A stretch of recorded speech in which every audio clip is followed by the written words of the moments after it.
Hello everyone, আমি প্রিয়াঙ্কা দে, direct reader. আজকে একটা ঠাকুরের একটা ছোট্ট গল্প নিয়ে আসছি। সেই গল্পটার থেকেও আমাদের অনেক কিছু শেখার আছে। ছোট্ট গল্প, কিন্তু শেখার অনেক কিছু আছে। সবাই জানে মোটামুটি যে আমি অনুকূল ঠাকুরে দীক্ষিত। তারই ছোটোবেলাকার বাল্যকালে সে যখন স্কুলে পড়তেন, পাঠশালায়, তখনকার দিনে গ্রামে, তো তখনকার একটা ছোট্ট গল্প বলছি। সেই গল্পটার থেকে লাস্টে বলবো আমি যে কী কী শেখার আছে। একদিন বর্ষাকালে প্রচণ্ড বৃষ্টি হচ্ছে।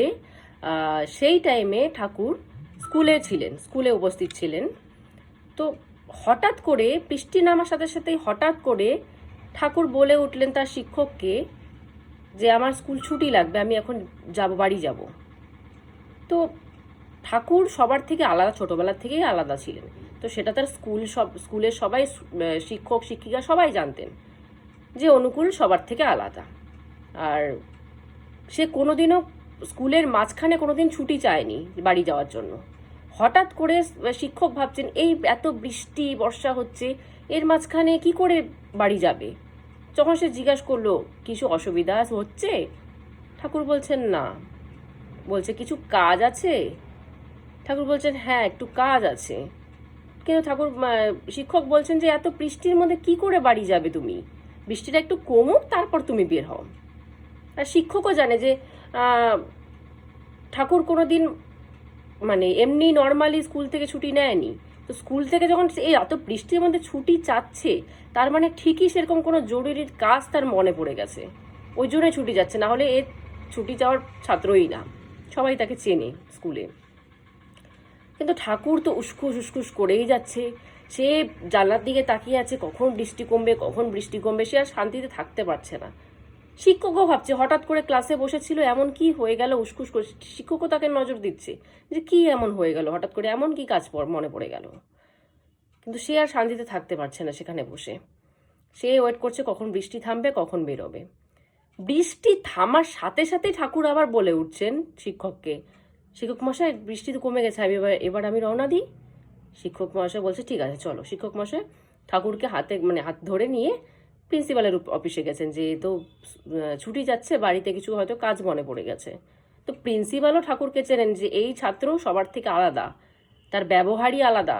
সে কোনোদিন কোনো মিথ্যা কথা বলতেই পারে না, যে কোনো কিছু নাম করে বেরিয়ে যাচ্ছে এত বর্ষাকালে, এটা হতেই পারে না, ঠিকই কোনো জরুরি কাজ পড়ে গেছে।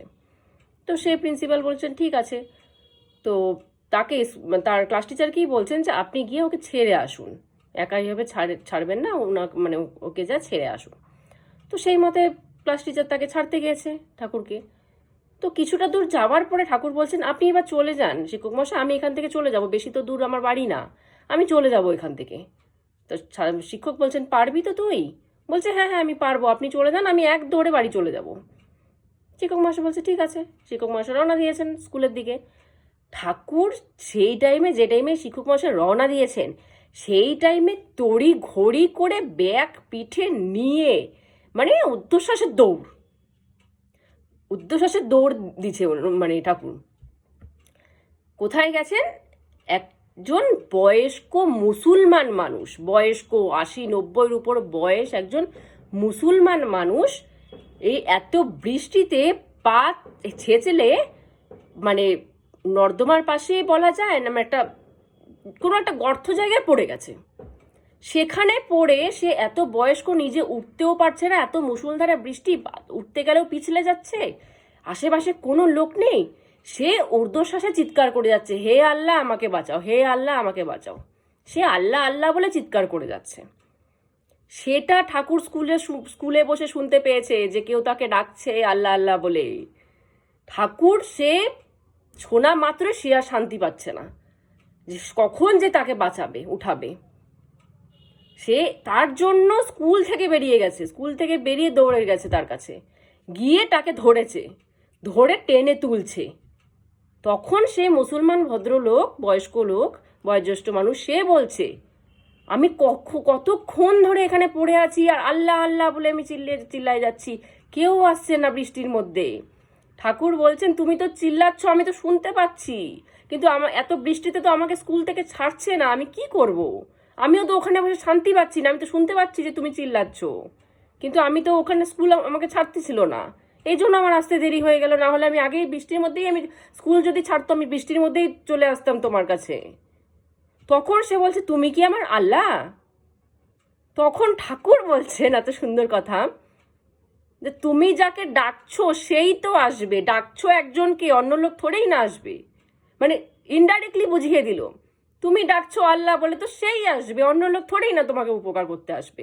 তুমি যাকে অন্য লোককে ডাকতে তো সে আসতো, তুমি এখন যাকে ডেকেছো সেই আসছে তোমাকে উঠাতে। উনিও বুঝে গেলেন যে কার রূপ ধরে কে আসছে। মানে কোনো রকম তাকে উঠিয়ে তার বাড়ি পর্যন্ত নিয়ে গিয়ে তাকে সেবা শুশ্রূষা করে, মানে তার শরীরের অবস্থা শেষ, এত বয়স্ক মানুষ পিছড়ে পড়ে গেছে মাটি কাদাতে, অবস্থা শেষ একদম। তাকে গরম জল করে স্নান করিয়ে, তাকে ঘরে দুধ ছিল দুধ গরম করে খাইয়ে, মানে বাচ্চাকে যেভাবে গার্জিয়ান কিছু হলে পরে যেরকম প্রোটেকশন দেয় সেরকমভাবে প্রোটেকশন দিয়ে তাকে সুস্থভাবে তারপর ঠাকুর বাড়ি গেছেন। তো এখান থেকে আমরা কি নলেজ পাই? যে আমরা যে বলি, মানে হিন্দু মুসলমান খ্রিস্টান তো ছেড়েই দিই, ওগুলো তো কথাই যাব না আমি। মা কালী আলাদা, ঠাকুর আলাদা, কৃষ্ণ আলাদা, রাধা আলাদা, শিব ঠাকুর আলাদা, সবাই আলাদা, আমরা সবাই নিজেদের মতো আলাদা করে নিয়েছি। কিন্তু যে যে ভাষায় তাকে ডাকে আসে একজনই, রূপ শুধু আলাদা নিয়ে আসে।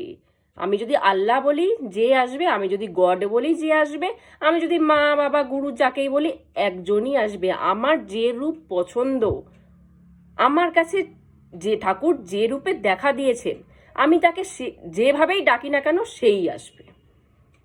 তো এখানটাই আমি বলে দিই যে আল্লাহ আল্লাহ বলে ডাকছেন, ঠাকুরের যাওয়ার তো কোনো দরকার ছিল না, কিন্তু ঠাকুর শুনে নিয়েছে যে আমাকে কেউ ডাকছে। তার মানে এখান থেকে কি প্রুভ হচ্ছে? উনি আল্লাহ, উনি গড, উনি ঠাকুর অনুকূলচন্দ্র চক্রবর্তী। এখান থেকে তো এটাই প্রুভ হচ্ছে জিনিসটা। এটা ঠাকুরের নিজস্ব জীবনী, ছোটবেলার ঘটনা লেখা আছে বইয়ে, এটা তো আর মিথ্যা হতে পারে না। এমন তো না যে উনি আল্লাহ আল্লাহ বলে ডাকছিলেন বলে ঠাকুর যায়নি, ঠাকুর ওয়েট করছিলেন কখন ঠাকুরটাকে, মুসলমান মানুষ আমি যাব না, আমার ধর্মের বাইরে, আমি তো হিন্দু ধর্মের মানুষ, চক্রবর্তী ফ্যামিলিতে জন্ম নিয়েছে সে, সে তো না গেলেও পারতো।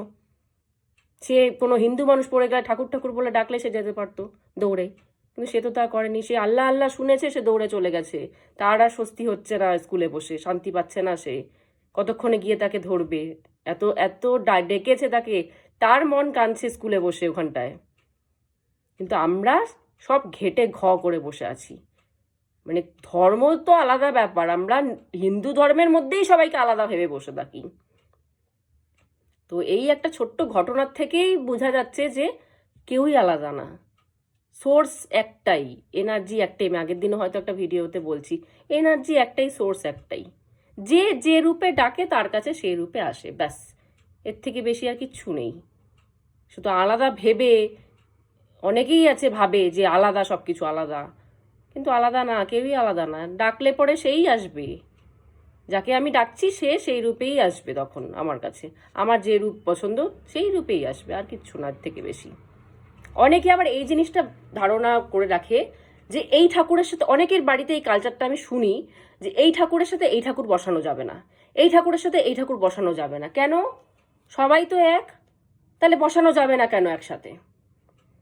আমার ভক্তি শ্রদ্ধার উপর ডিপেন্ড করবে যে আমি কাকে কাকে একসাথে বসিয়ে রেখেছি, আমার ভক্তির উপর ডিপেন্ড করবে।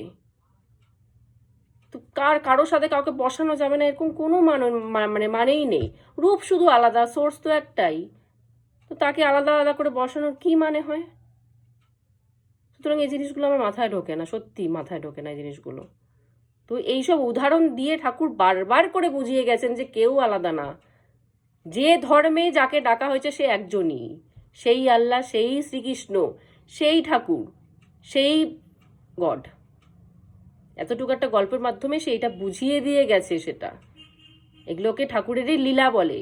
যেগুলো লীলা করে যাচ্ছি তাতে তোদের বুঝতে সুবিধা হবে যে জিনিসটা এক্স্যাক্টলি কি, ধরতে সুবিধা হবে তোদের।